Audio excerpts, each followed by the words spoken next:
Hello everybody, welcome back to another video. And in this video we're gonna talk about La Liga match day 13. Okay, so yeah, let us start this match day with first of all our own team, Atletico de Madrid. Okay, so I'm not gonna lie, I watched a lot of that match. I can say is that the fact that we won, and I'm really glad that we won. And Alvarez scored another goal. I mean, he's now really looking like he's really gelled up with the team a lot. He has scored 7 goals in 18 matches. He's definitely a top scorer in the La Liga. Not in La Liga, like overall throughout all the like throughout the season, all competitions. He's definitely our top scorer currently with 7 goals. The kind of football we're playing, we're kind of getting back to those 2010s type of football we used to play. Well, will we get more results? I don't know. But yeah, that is all. This is our back-to-back third win in La Liga. I would no, no back-to-back 2 wins and back-to-back 3 wins, including Champions League match we won against PSG. So yeah, that is all for this. I didn't watch a lot, but I can say one thing like Mallorca did pretty decent in the first half because like they didn't let us take any shots. We had 0 shots in like the first half, and whereas Mallorca had one, and we had majority of the position that was 63% or something like in 60s we had it. It I kind of get you tend to get idea about the match that probably Mallorca was sitting in quite a low block, and it took us time definitely to get past it. And after some time, I would say uh, like we of course like we have more quality. So eventually, Alvarez scored the brace in 61st minute, and we just like of course after that we went like we just held on to that lead and we went on to win that. So yeah, that is all for this match. And other than that, let us talk about the match of Real Madrid against Osasuna. Man, Real Madrid. This win of Madrid was really important. This is basically uh, in last 5 games. This is second hat trick of Vinicius. Though we don't really want to talk about what happened between those two hat tricks. They lost because they had back to back defeats in Santiago Bernabeu with an aggregate of 7-1 against AC Milan and their of course their fierce rival Barcelona alongside us. It was a really important game for Real Madrid to win. I mean, of course, man. Like if they would have lost, or maybe like even have drawn against Osasuna, it would have been riots for them. Definitely, man. I'm being serious. But yeah, I saw a little bit of this match. They were definitely Madrid was definitely the, of course the dominant one, and Mbappe, even though he didn't score, I think he was more comfortable with the way he was playing. And if you look at the match, both Vinicius and Mbappe were switching among themselves, being either centrally or in the left sided because the both are natural left sided like strikers, like forwards. So yeah, that is all. And they went on to win 4-0, man. But yeah, but there are some bad news for Real Madrid in this match as well, like given the fact that Real Madrid, what has happened to them is that fact that like Adam Militao got an ACL. He's gonna be out for at least 9 months, so his season is over. Rodrigo is gonna be out for the entirety of 2024, and of course Courtois was not there. Lunin was there, even though Lunin did pretty good. And yeah, man, I mean they're struggling with injuries. They've got one more defender injured, plus the fact that they're leaking up so many goals. It's looking not good for them. They'll definitely want to go for some reinforcement in the January transfer window. Let's see what it is. Maybe probably a loan or something. Yeah, I mean, yeah, let's see what happens with Real Madrid and everything.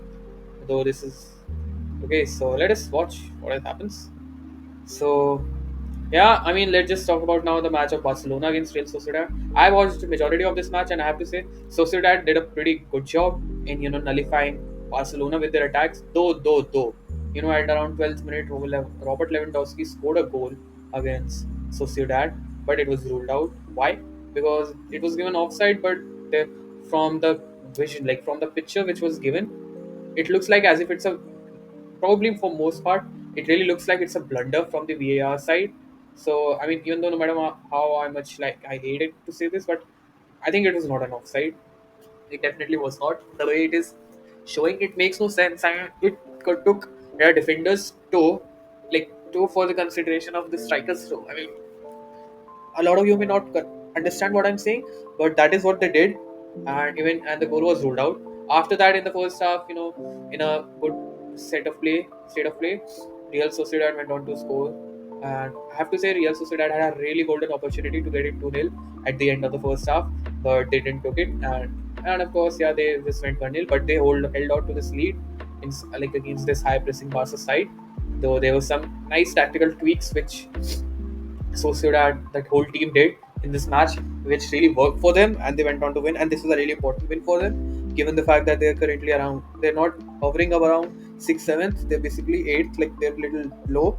And yeah, they have like in 30 matches, they have won five, they have drawn five, and they've drawn three, and they've lost five. So it's really not that great for them. Neither not that bad, but like still they're eighth, man. I mean, they'd be expecting some improvement in their side given given the fact that a season before the previous season they were fourth and they were at 71 points. So yeah, they would really want to get more high at La Liga. Yeah, and their players would also want to play more, quality football.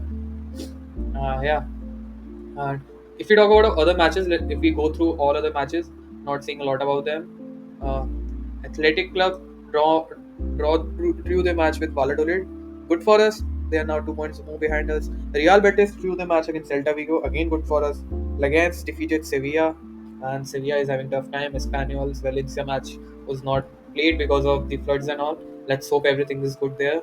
I mean, like it improves, and let's just pray for the best. Las Palmas won against Rayo Vallecano, probably a relegation strap, some sort of match. Villarreal won against Alaves 3-0. I mean, Villarreal is doing pretty good. We all thought, I mean, Athletic Club to be the favourites in terms of getting to the top four, but Villarreal, out of nowhere, they're doing pretty decent, given the fact that they lost Sorloth. But they have Alex Baena, who's a really important player for them. And Alex Baena, you cannot take him like for granted. And from a report, it was thought that it was stated that he's our prime like target for the next summer's transfer window. And if that's the case, I would love to have him, man. That's a dream. And it'll be a sentiment, but it'll be a sentimental transfer. Why? Because it confirms the fact that we're moving on from Griezmann, which it just really breaks my heart. Though I really want Griezmann to be a squad player in the next season. I want him to be here for at least one more season. I don't want him to go. Griezmann has to be there, man. I mean, come on, please. Like he's still killing it with us. I mean, he's still killing with us. Only thing I must say which has gone down for him is the fact that, like, of course, like he's 33, so he doesn't have the pace and nimbleness he used to have before. Like, but he still have those like still he has got pretty decent pace for counters and everything. So it's not that he's not doing. I mean, like look, if you look at his stats, like Griezmann stats, I mean, in 18 matches he has scored 4 goals and he has assisted six times. That is, and a lot of his goal scoring burden has been shared by Alvarez. That's for sure. So yeah, I think if this is true and we are looking forward like from Bayern, this is definitely a clear cut, like this is clear cut, like quite clear cut as it can be. Like the we're gonna like the burden, the stuff which Griezmann do, it's gonna be divided among two players, of course, Alvarez and Baena. That's clear as day. I mean, yeah, that is all, man. So yeah, now let us talk about the like table. There wasn't much of the movement in like La Liga table, if we are to talk about like La Liga table. Of course, Barcelona is first, and they're gonna be at first, for next 2-3 game matches as well. But one thing which is kind of a sigh of relief for us is the fact that they've lost their match and we have won. We have capitalized on that. So now we are 7 points behind them after 13 matches. We were 10 points behind like for past two match days. Though I still had a faith because the way Barcelona is playing, the collapse, kind of a collapse can happen. I'm not saying that I'm really cursing them, but it can happen. But like if they're playing the way they're playing currently, they deserve to win La Liga, to be honest. But yeah, we're 7 points behind. If we start playing some solid games and if we defeat, there is only one. Like, come on, man. There is only one way we're gonna win La Liga if we are at this season. That is if we pull off a double over Barcelona. There's no other way.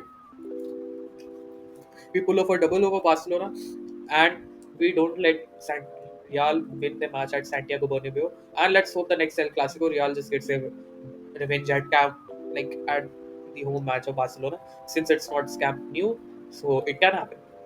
Yeah, we are 7 points behind. Real is just 1 point ahead of us with a game in hand. They are currently 6 points behind them, of course, with a game in hand, which they probably will win. And since Valencia are not able to play the matches, they're of course down 2 points behind. Like they're at 20th position, though they have a game in hand as well. They have two games in their hand. let's hope they're able to play the next match. I mean, yeah, let's hope the best for them. If we talk about Villarreal, they're also 2 points behind us, but again with a game in hand. So technically they're above us. So that means they're around 6 points behind Barcelona. Like they're doing pretty great. I mean, definitely doing pretty great. But I don't want any other team, to get above us for consecutive second season. This, if that happens in the worst case scenario, this is a clear cut, indication that definitely, man, Simeone is past his prime. That is, it's as clear as day from the previous season. But yeah, let's hope for the best. Of course, be cautiously optimistic. And yeah, man, that is all for this video, man. Other than that, like Osasuna is 5 points behind us. So the main, so from this, I mean, the main things look like among the top four and all. I mean, still, even though we are 7 points behind Barcelona, so if the Osasuna being 5 points behind us, it really doesn't matter that much. But yeah, we'll see what happens. They're doing pretty good, though they got a really fierce defeat over by Real Madrid. So yeah. So yeah, man, that is all for this video. Thanks for watching this video till the end. I hope you like this video. And yeah, do like, share, comment, and subscribe for more for me to make more videos. So yeah, I'll see you in the next one. Yeah, goodbye.